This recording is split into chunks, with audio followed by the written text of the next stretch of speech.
நீதிமொழிகள் 3ஆம் அதிகாரம். என் மகனே, என் போதகத்தை மறவாதே. உன் இருதயம் என் கட்டளைகளை காக்கக்கடவது. அவைகள் உனக்கு நீடித்த நாட்களையும் தீர்க்காயுசையும் சமாதானத்தையும் பெருகப் பண்ணும். கிருபையும் சத்தியமும் உன்னை விட்டு விலகாது இருப்பதாக. நீ அவைகளை உன் கழுத்திலே பூண்டு அவைகளை உன் இருதயமாகிய பலகையில் எழுதிக்கொள். அதனால் தேவனுடைய பார்வையிலும் மனுஷருடைய பார்வையிலும் தயையும் நற்புத்தியும் பெறுவாய். உன் சுய புத்தியின் மேல் சாயாமல் உன் முழு இருதயத்தோடும் கர்த்தரில் நம்பிக்கையாய் இருந்து உன் வழிகளில் எல்லாம் அவரை நினைத்துக்கொள். அப்பொழுது அவர் உன் பாதைகளை செவ்வைப்படுத்துவார். நீ உன்னை ஞானி என்று எண்ணாதே. கர்த்தருக்கு பயந்து தீமையை விட்டு விலகு. அது உன் நாபிக்கு ஆரோக்கியமும் உன் எலும்புகளுக்கு ஊனும் ஆகும். உன் பொருளாலும் உன் எல்லா விளைவின் முதல் பலனாலும் கர்த்தரை கனம் பண்ணு. அப்பொழுது உன் களஞ்சியங்கள் பூரணமாய் நிரம்பும். உன் ஆலைகளில் திராட்சரசம் புரண்டு ஓடும். என் மகனே, நீ கர்த்தருடைய சிட்சையை அற்பமாக எண்ணாதே. அவர் கடிந்து கொள்ளும் போது சோர்ந்து போகாதே. தகப்பன் தான் நேசிக்கிற புத்திரனை சிட்சிக்கிறது போல கர்த்தரும் எவனிடத்தில் அன்பு கூறுகிறாரோ அவனை சிட்சிக்கிறார். ஞானத்தை கண்டடைகிற மனுஷனும் புத்தியை சம்பாதிக்கிற மனுஷனும் பாக்கியவான்கள்.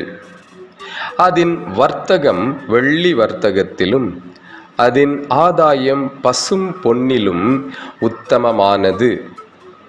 முத்துக்களை பார்க்கிலும் அது விலையேறப் பெற்றது. நீ இச்சிக்கத்தக்கது ஒன்றும் அதற்கு நிகர் அல்ல. அதன் வலது கையில் தீர்க்காயுசும் அதன் இடது கையில் செல்வமும் கனமும் இருக்கிறது.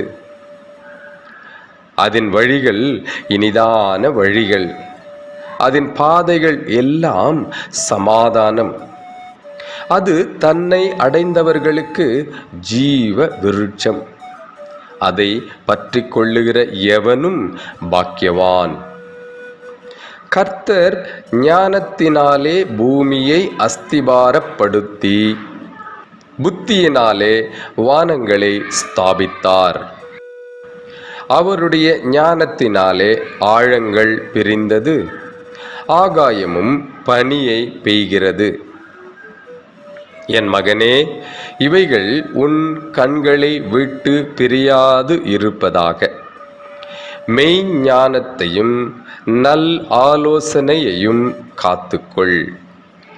அவைகள் உன் ஆத்துமாவுக்கு ஜீவனும் உன் கழுத்துக்கு அலங்காரமுமாய் இருக்கும்.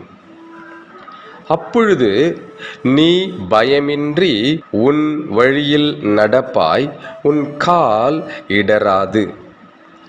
நீ படுக்கும்போது பயப்படாது இருப்பாய். நீ படுத்து கொள்ளும் போது உன் நித்திரை இன்பமாய் இருக்கும். சடிதியான திகிலும் துஷ்டர்களின் பாழ்கடிப்பும் வரும்போது நீ அஞ்ச வேண்டாம். கர்த்தர் உன் நம்பிக்கையாய் இருந்து உன் கால் சிக்கிக் கொள்ளாதபடி காப்பார். நன்மை செய்யும்படி உனக்கு திராணி இருக்கும் போது அதை செய்யத்தக்கவர்களுக்கு செய்யாமல் இராதே. உன்னிடத்தில் பொருள் இருக்கையில் உன் அயலானை நோக்கி, நீ போய் திரும்ப வா, நாளைக்கு தருவேன் என்று சொல்லாதே. அச்சம் இன்றி உன்னிடத்தில் வாசம் பண்ணுகிற உன் அயலானுக்கு விரோதமாக தீங்கு நினையாதே. ஒருவன் உனக்கு தீங்கு செய்யாது இருக்க காரணம் இன்றி அவனோடே வழக்காடாதே. கொடுமை உள்ளவன் மேல் பொறாமை கொள்ளாதே. அவனுடைய வழிகளில் ஒன்றையும் தெரிந்து கொள்ளாதே. மாறுபாடு உள்ளவன் கர்த்தருக்கு அருவருப்பானவன். நீதிமான்களோடே அவருடைய இரகசியம் இருக்கிறது. துன்மார்க்கனுடைய வீட்டில் கர்த்தரின் சாபம் இருக்கிறது. நீதிமான்களுடைய வாசஸ்தலத்தையோ அவர் ஆசீர்வதிக்கிறார். இகழ்வோரை அவர் இகழுகிறார், தாழ்மை உள்ளவர்களுக்கோ கிருபை அளிக்கிறார். ஞானவான்கள் கனத்தை சுதந்தரிப்பார்கள், மதிகேடரோ கனவீனத்தை அடைவார்கள்.